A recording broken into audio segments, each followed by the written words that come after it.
क्रांति गौड़ जैसी बच्ची हर माँ बाप को मिले, हर माँ बाप को मिले। आज ये कहानी बहुत ही प्रेरणा देने वाली कहानी है।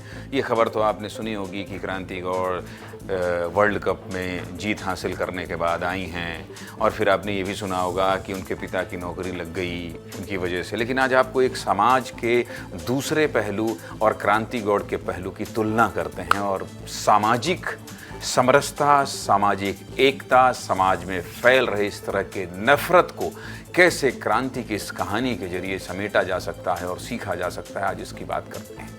जब एक बेटी की वजह से उसके पिता का सिर गर्व से ऊंचा हो जाए तो उससे खुशी की बात उस बेटी के लिए कुछ और नहीं हो सकती। जब एक बेटी के नाम से उसके पिता को जाना जाने लगे तो इससे गर्व की बात उस बेटी के लिए कुछ और हो ही नहीं सकती है। और छतरपुर की रहने वाली क्रांति गौड़ ने वो किया जो हर माँ बाप का सपना होता है, और क्रांति गौड़ ने जो किया है वो हमारे और आपके लिए भी एक सीख है। क्यों कह रहा हूँ ऐसा, जानना चाहते हैं? चलिए विस्तार से आपको बता देता हूँ। 3 नवंबर 2025 यही वो तारीख थी जब भारत की बेटियों ने इतिहास रचा था। भारत की महिला क्रिकेट टीम ने पहली बार वर्ल्ड कप जीता था, पहली बार। और इस टीम में एक नाम मध्य प्रदेश के छतरपुर की रहने वाली क्रांति गौड़ का भी था, जिनकी उम्र सिर्फ 22 साल है। लेकिन इस 22 साल की लड़की की वजह से पूरे परिवार, पूरे गांव, यहाँ तक कि पूरे शहर की जिंदगी बदल गई। चलिए क्रांति के बारे में विस्तार से बताएंगे, लेकिन पहले उस मुद्दे पर बात करेंगे जिसके बारे में हर माँ बाप को दिन रात सोचते रहते हैं। हर माँ बाप आजकल ये सोचकर परेशान रहते हैं। आजकल क्या हो रहा है? आजकल सोशल मीडिया से लेकर हर गली मोहल्ले में एक बात पर बहस होती रहती है कि बच्चे बिगड़ रहे हैं, बच्चे माँ बाप की सुन नहीं रहे हैं, बच्चे पूरा दिन फ़ोन में ही लगे रहते हैं, बच्चे माँ बाप से झूठ बोलते हैं, बच्चों को डांटो तो वो आत्महत्या कर लेते हैं। और ये सिर्फ बातें नहीं हैं, ऐसा सच में होता भी है। इन 4 तस्वीरों को देखिए और खुद समझिए। नवंबर और दिसंबर 2025 की ही बात की जाए तो स्कूल में पढ़ने वाले 8 से ज़्यादा बच्चों ने सुसाइड करने की कोशिश की। और सुसाइड की कोशिश क्यों की? क्योंकि स्कूल में उन्हें टीचर ने डांट दिया या किसी दूसरे बच्चे ने उनका मजाक उड़ा दिया। अभी दिसंबर के ही महीने में भोपाल के नवोदय स्कूल की 9वीं क्लास में पढ़ने वाले 2 बच्चे सिगरेट पीते पकड़े गए थे। जैसे ही शिक्षक को ये बात पता चली तो ये दोनों बच्चे क्या किए, स्कूल से ही भाग गए।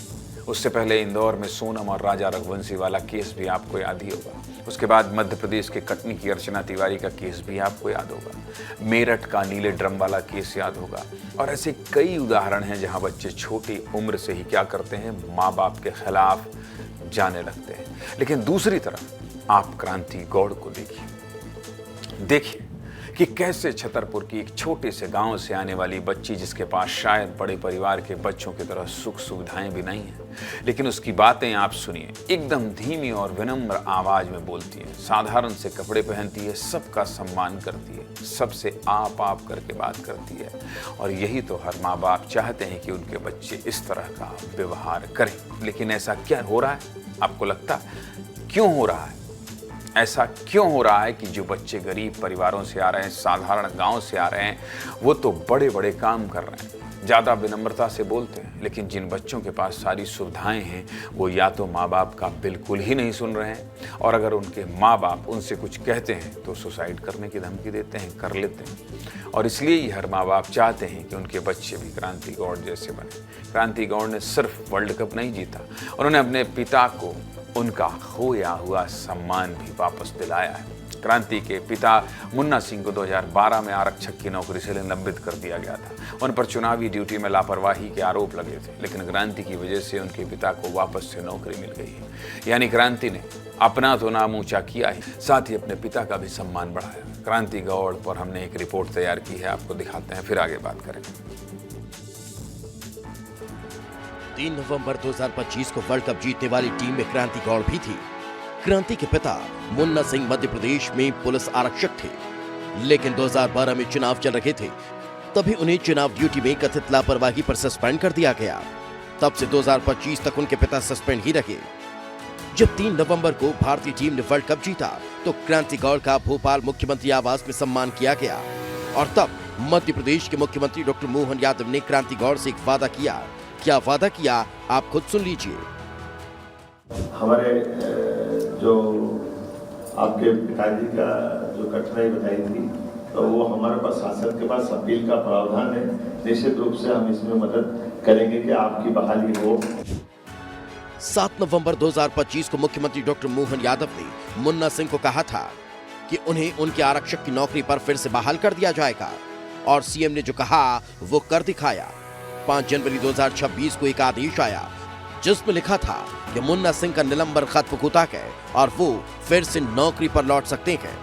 यानी अपनी बेटी की वजह से उसके पिता को उनका खोया हुआ सम्मान वापस मिल गया। शायद इससे ज्यादा गर्व की बात एक पिता के लिए और क्या हो सकती है। क्रांति गौड़ का भी यही सपना था कि वो अपने पिता को वापस से पुलिस की वर्दी में देख पाए। उनका जॉब गया तो यही चाहूंगी कि उनका जॉब उनको वापस मिले। बिल्कुल मिलेगा, चिंता मत करो। उनका अगर 2 साल बाद 5 साल बाद उनका जब भी रिटायरमेंट है तो मैं चाहूंगी अच्छे से हो। मध्य प्रदेश सरकार में खेल मंत्री विश्वास सारंग का भी कहना है कि इस फैसले से न सिर्फ क्रांति गौड़ के परिवार को आर्थिक और सामाजिक संबल मिला है, बल्कि क्रांति का यह सपना भी पूरा हुआ कि उनके पिता पुलिस की वर्दी में सम्मान पूर्वक रिटायर्ड हो।